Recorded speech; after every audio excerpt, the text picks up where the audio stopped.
I feel very attracted to finding ways of maybe breaking barriers in New York and here to construct the barriers.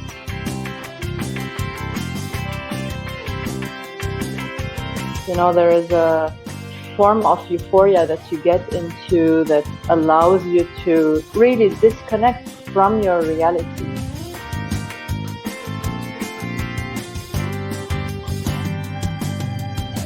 My heartbeat comes so close to the performer's heartbeat.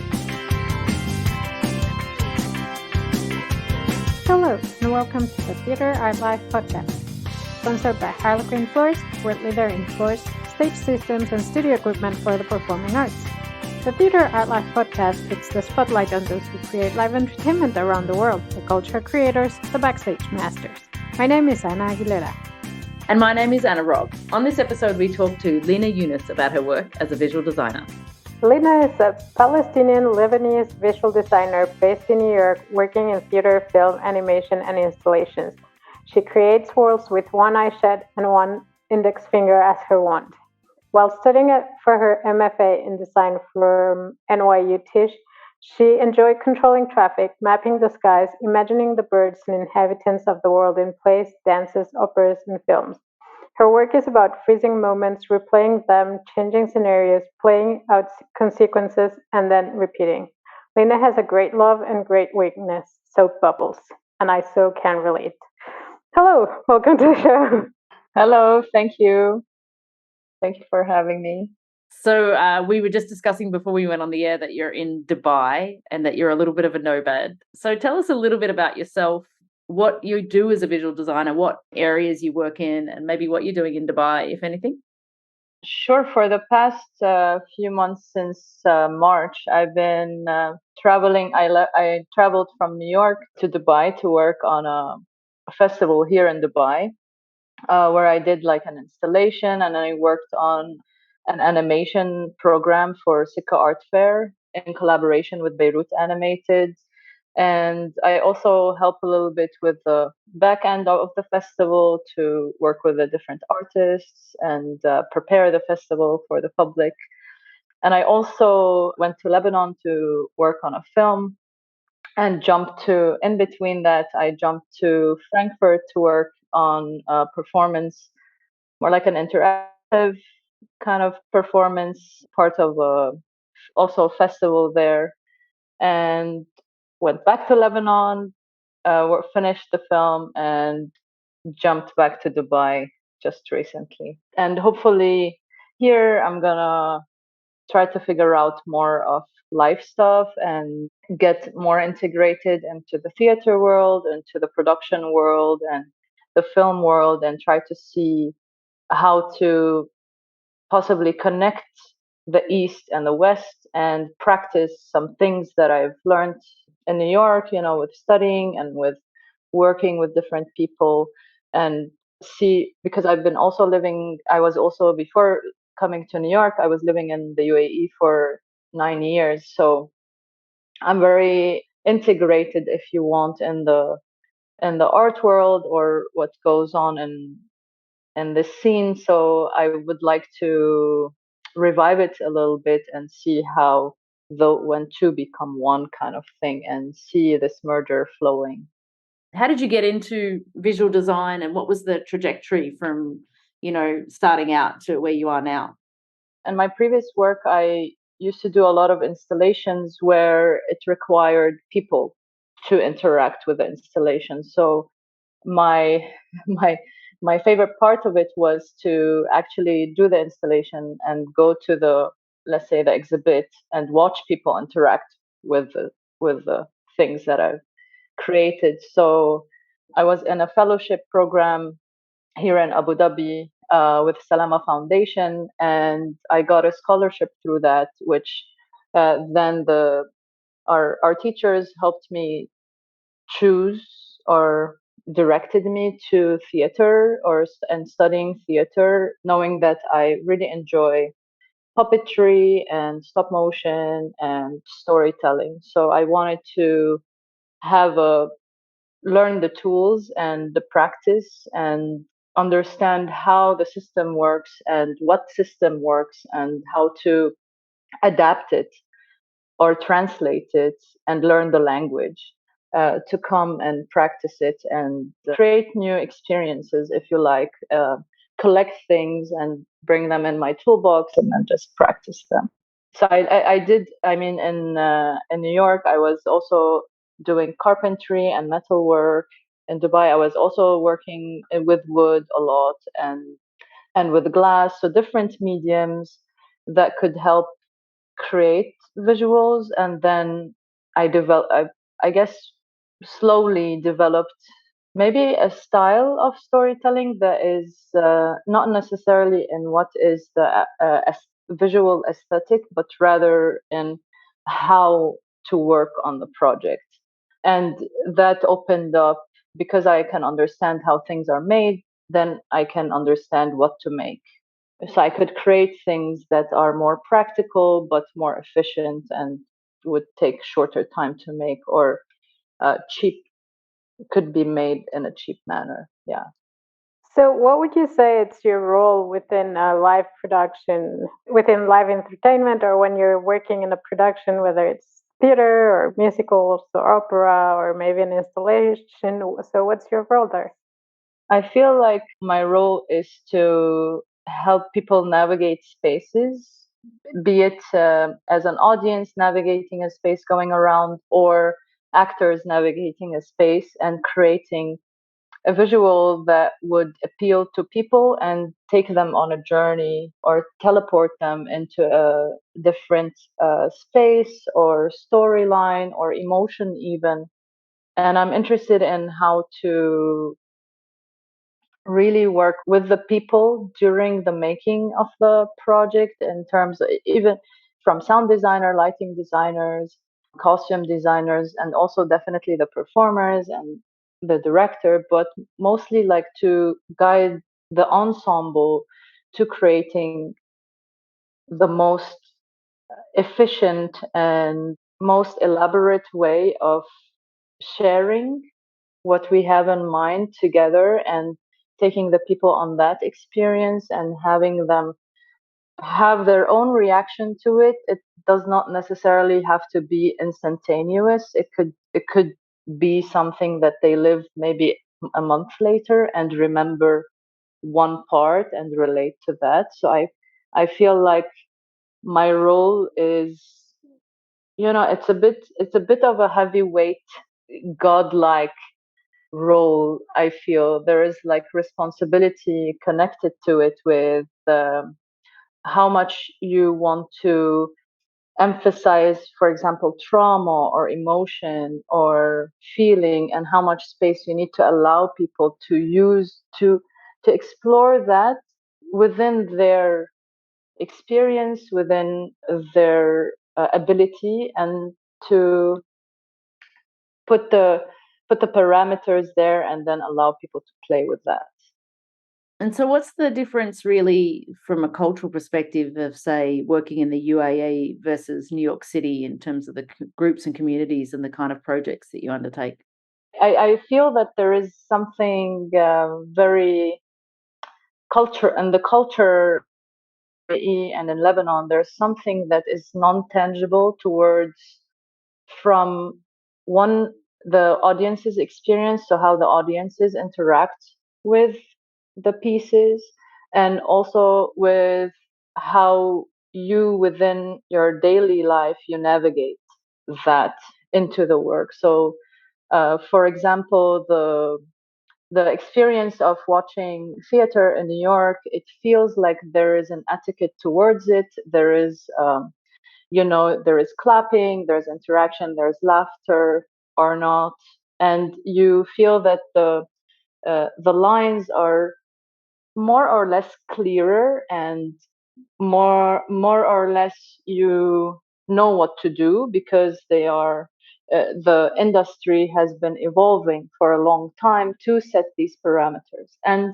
what is very on the other side chaotic but magical is that in the Arab culture you have a different sensibility to what the audience is. So for example, I watched a theater performance in Lebanon on Friday, and that was a whole different experience of even how the chairs are set up, how there are tables, how there's drinking inside, how you can smoke and dance and just interact and scream to the scream out or shout joyfully and interact with the performers. And that is a very different way of navigating the audiences. And I feel I'm very attracted to both because I feel that I want to know how to guide people with that and have a more contained experience, but within that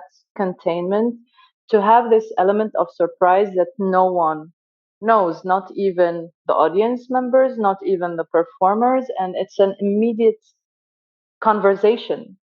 You feel that it has leveled up from the performance to a new language of communication between the people. So I really appreciate that, and I feel very attracted to finding ways of maybe breaking barriers in New York and here to construct barriers.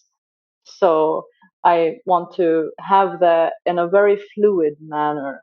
I really appreciate both for their value, and you can have a wall as a barrier and a protector, and also not to allow people to jump over. So I would like I'm interested in that dynamic a lot.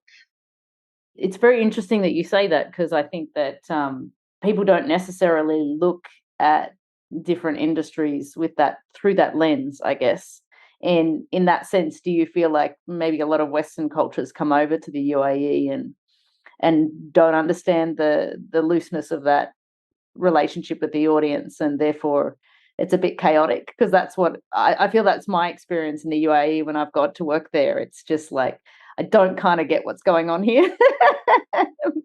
And you have to spend time in the culture to understand, okay, this is the rhythm, this is the flow, this is how we can work in this space. And I think that's probably quite a common experience, yeah. Yeah, absolutely. And also the pace, the pace of if you look at another form of performance, which is music, and you can understand by breaking down a song that is written in Arabic, or like an old song for, let's say, Kulthum, which is like 40 minutes and 15 minutes, it's one song, how it's divided and how it takes you on different experiences within that. So it gives you time to get in, time to get out. We like that, there is a form of euphoria that you get into that allows you to really disconnect from your reality and become somewhere in a very magical space that you are sharing with every the space, and also it's yours to own. So you can do that. And so understanding that, or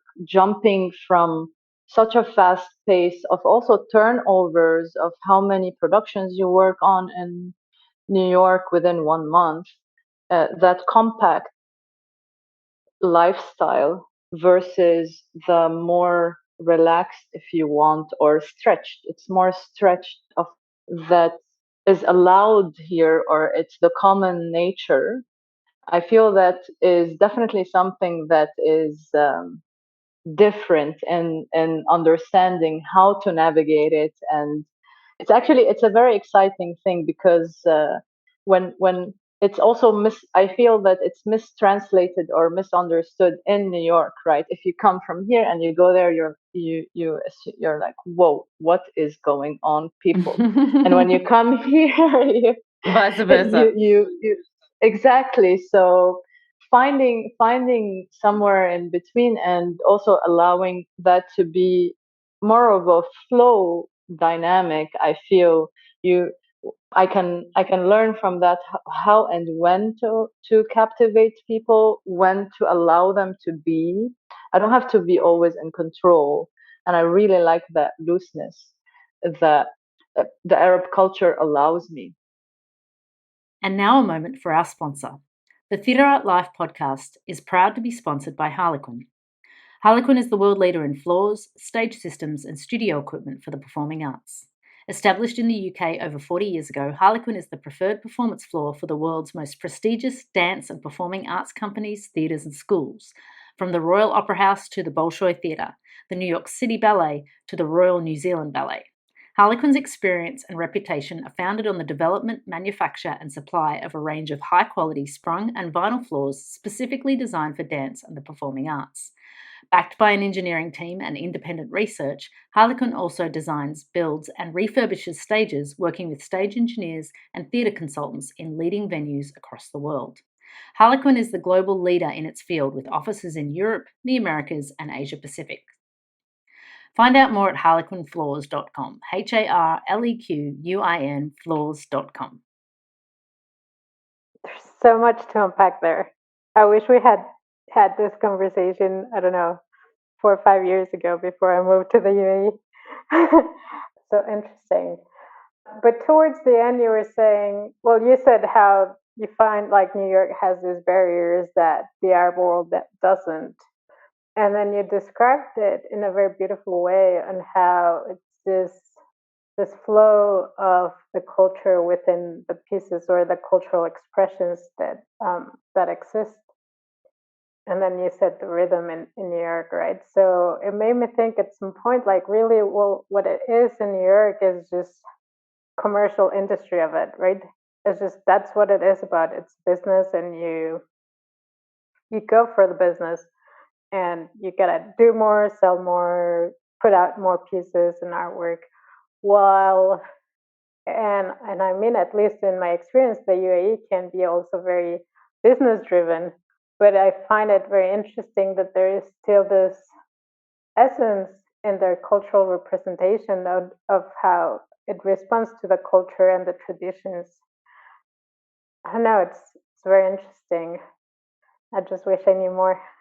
Yeah, absolutely. I mean, for example, I mean, I'm going maybe a tangent or parallel, but even having a meal in Lebanon, if you want to have a meal, it's an extended, elaborate 7, 8 hours experience. You have the first sitting down chatting, you have the appetizers that are very elaborate, you have the main course that is very extended, you have the coffee intermission and the tea, and then you have the dessert and the fruit. So even that rhythm of people, they almost need that in order to ease into the thing. I'm not saying that people don't work in a fast pace, but rather in order for them to really feel this thing that I really enjoy and while watching theater, I feel like there is the heart, the beating heart. I need to I my heartbeat comes so close to the performer's heartbeat. The more it comes closer, the more I'm into that, because then we're resonating in the same flow. So in that manner, I feel that the the Arab world is more generous with this time and less fast paced. And you can still work on different projects. And of course, it's fast paced and it's a commercial industry and you need to make money. But there is that essence is still very valuable. And it does not, the commercial part of the industry does not really overwhelm it. It either balances it out or the other will overpower. You don't have a you kind of don't have a choice in a fun I guess way. it And wouldn't also, work because mhm, mhm. if that's what the audiences are asking for, then you can't rush their process either. Right. And yes, absolutely. And also the commercial industry in New York and also off Broadway and off Broadway and three off Broadway, you go on with the off Broadways is also not government funded. It's more private institutions that are trying really hard to have that time, because this is what we all need. We need that time in order to work with people in order to have a space and practice there and evolve our projects. So here it's also cultural funds and also government funding that allows you to do that, similar to, maybe it's closer to Europe in that manner. Like I know a little bit more about Germany in that sense, because it's all these institutions from the government that allowing festivals and performers and directors and dancers to actually have that space to create. So it's a different infrastructure, I feel, that also dictates the shorthand or the long-term process. Yeah, that's really interesting that you say that when you do zoom out to see the macro of like how these things are funded and what drives them, because I mean that's totally impacting culture in different countries, right? And the importance of those decisions from people maybe outside our industry on either placing value or not placing value on arts and entertainment really over time sets a path towards it. And the UAE is still sort of historically, in terms of its development, quite a young culture, not a young culture, but young in terms of its development, is still wants to demonstrate its culture and express it and highlight it to the world. And governments are still behind that rather than it being an industry as it is in America. It's really interesting to look at it from that perspective. And it's sad that there's not a lot of, if you want to really drive a cultural pride and cultural expression and arts and entertainment, it really does need to be supported at a governmental level, really, doesn't it? Because if it comes to a commercial sense, then there's other priorities there. Yeah, absolutely. I mean, in Lebanon, it's an anomaly in a way, because the theater it's an old, even here, but the storytelling or the theater is a very old thing from the 40s, the 50s, and then it's transformed into becoming recorded, and you can listen to performances on a cassette tape, or you can watch them on videos in black and white. So it is something that is not funded by the government. It's corrupt government, and it's the people need that. They have a need in them to really overcome their struggles in life by steering into this entertainment to let them get out of their reality. So the necessity and the need becomes also a part of that cycle. So you have a place like the UAE, which also has a big, cultural part of storytelling from the people who live from the times of the tents till now. You have the storytelling and families. You have the folk tales that are quite elaborate.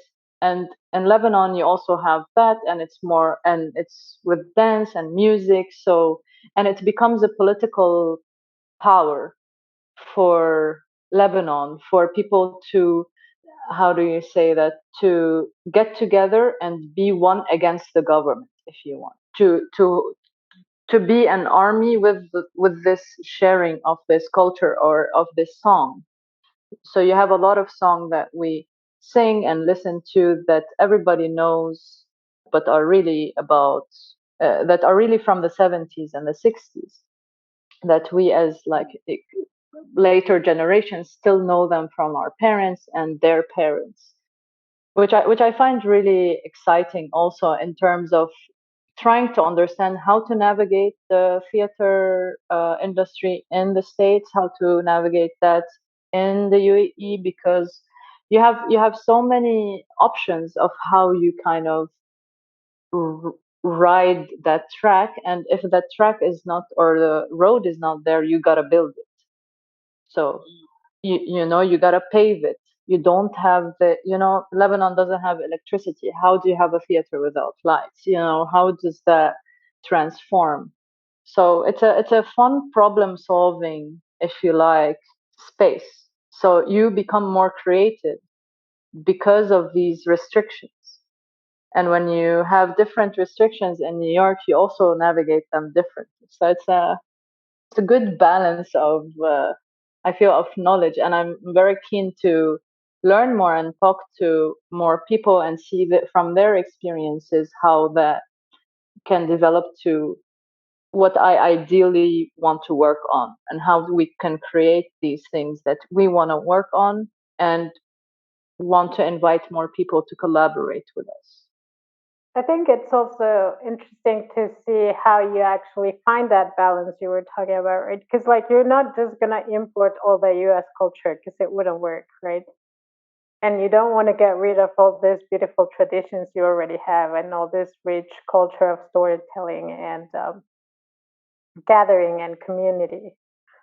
So it's gonna be a fun project to see. Is there a project that you in with that your experience, Lina, that you want to do given this construct, like in a location or a place or something that you really want to manifest? Yes, there is. I really want. I love the Arabic language. I feel it's one of the most poetic languages. I mean, there are many other languages that are beautiful, but I feel that the meaning and the breaking down of each word and each element and the conjugations of it are very elaborate. And so am I've started to try to get funding, and this project I think is going to be a long-term one, but I would really like to write an opera in Arabic, because I feel that opera is a form of experience that is beyond my understanding as Lina.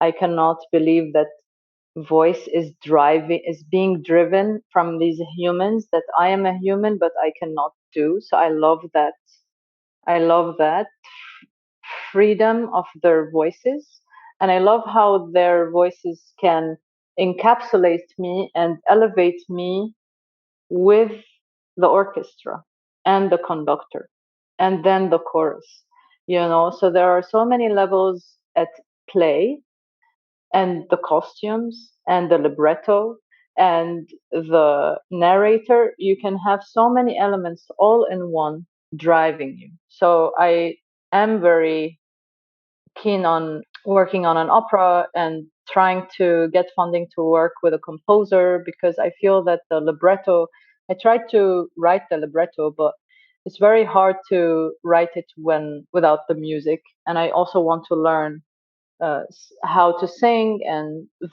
take vocal lessons in order to understand that more.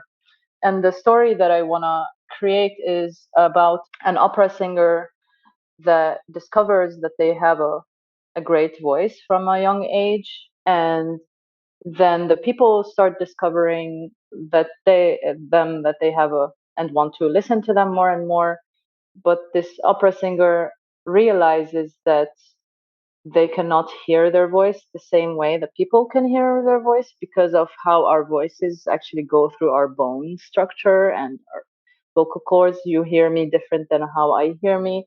Technology will never have my voice how you hear it and how I hear it. So there is something very absurd about that. So this opera singer starts becoming really angry and being very resentful of people and trying more and more with like a very better voice to perform better and better to hear their own voices. They get even more angry because they get more famous. And the third act, I feel that it is a place where the performer decides to create their own perfect architecture to hear their voice. So I yeah, and I feel with the Arabic mawal and the oud and different instruments, and also playing with the new genres of music, even hip hop and rap, Arabic rap or whatnot. I feel like they need to also be integrated, because I don't feel that opera is an old form. It's a new form that is continuously developing and growing. And it's growing because of the people who are singing and the people who are working on it. So that is one thing. I'm giving myself 6 years. to make this happen. That's a wonderful project. I ask myself now, and excuse my ignorance, is there an opera that has been originally written in Arabic? There are mostly in Egypt. I can't remember exactly the names, and there are singers like Arab opera singers, but mostly they put the microphone in front. This is from my knowledge or my research. They have the microphone in front of them, but they have what is called an operatic voice. So I myself have not experienced a live opera in Arabic that is similar to the scale of the Met, because this is how I imagine it. I imagine spaces that can be filled with this intense of music. But Egypt has there is a lady, I think in the 50s, if I'm not mistaken, she started an opera school, an opera theater, and so there it's bigger. Yeah, I always remember many, many years ago working at the Sydney Opera House in Australia, and Julio Iglesias came to sing, and he stood in the concert hall and sang, and he didn't need to be mic'd up, and it was one of the most amazing experiences I've ever seen. We had a microphone there. I think there was a touch so he could hear himself in it, but like literally you'd think, and he just filled the room. And obviously the room is acoustically prepared for that kind of, performance and stuff like that. But you're just like, wow, it's just when you experience it on that sort of scale and scope, it is really is quite special. Yeah, exactly. And then you think, and I mean, I was at at a class at NYU, an opera class, and there were opera singers, and one person was saying that they cannot hear their voice. So I thought, what a tragedy. So I'm calling the piece like the tragedy of the human voice, because we all share that tragedy. Julio Iglesias cannot hear his own voice as we hear it. You know what I mean? It's like Yeah. so all these performers are so generous, I feel, to share that, to have that, I don't know, kindness maybe to give, to share it and be generous, like to be generous and not resentful from us who are loving what they have and they cannot have the same experience as us. Yeah, it's an incredible form of performance. I feel it's an umbrella where a lot of the elements of theater making can come into play as well. Mm, mm. So, what then is like sort of the way that you take on projects or find projects? How do you get the work that you do, and what drives that from project to project? I guess from when I was here, I was more in the UAE. I was more seeking art fairs and creating these installations or applying to funding and going into exhibitions or art fairs or whatnot. And in the States, it was more of word of mouth, and how I was lucky enough during COVID to work on online projects, which was a really great way of combining what I just studied at NYU and what I was, because when I came to the UAE, I started working at a television network for 4 years. So I was an editor. And so I merged those two things. So that was a great way of working in 2020. And then it evolved into working more on different projects and maybe traveling or working with students in different universities for online or in-person projects. And I feel now I'm trying to seek maybe both sides of the coin, where one, I'm taking projects, but also maybe trying to take positions where I can also find people or have an authority to and funding and bring them over and work with the people. So I'm trying to see how to best navigate that and have the time really to work together with people. Sometimes online things don't really work out, or you need an extra in-person reality. Or now I'm actually with one of my collaborators, actually working on a project, or maybe an experiment if you want, in November, where she's going to be in and I'm going to be in the UAE, and it's creating two spaces across the world and figuring out how to create theater separately. It's an experiment. We'll see how that goes. But also, this is something that is I'm curious about. Not knowing is great. It's not a You like to be in that space of not knowing. yeah. It's a comfortable space. Sometimes you're like I don't know too much, but not knowing is also can be a blessing of more creative space, more of a creative space. Well, this has been fascinating so much.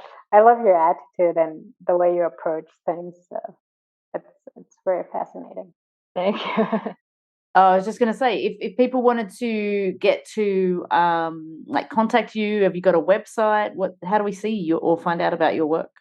Yes, of course. My name is my website, linayounes.com, and I feel there must be a phone number there on my website. I mean, I I would love to speak to people who have similar interests or want to have questions, because I really a lot from the questions that people ask me. That also not knowing, if I don't know the answer, that is even better of a question.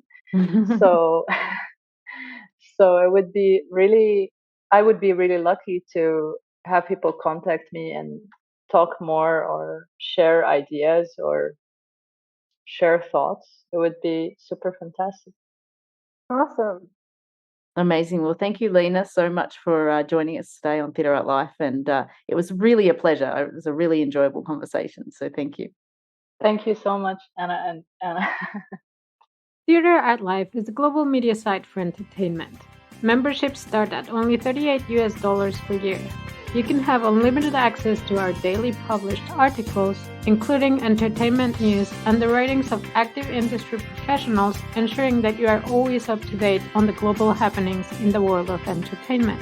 Become a part of the international entertainment community and join us now at www.theatreartlife.com.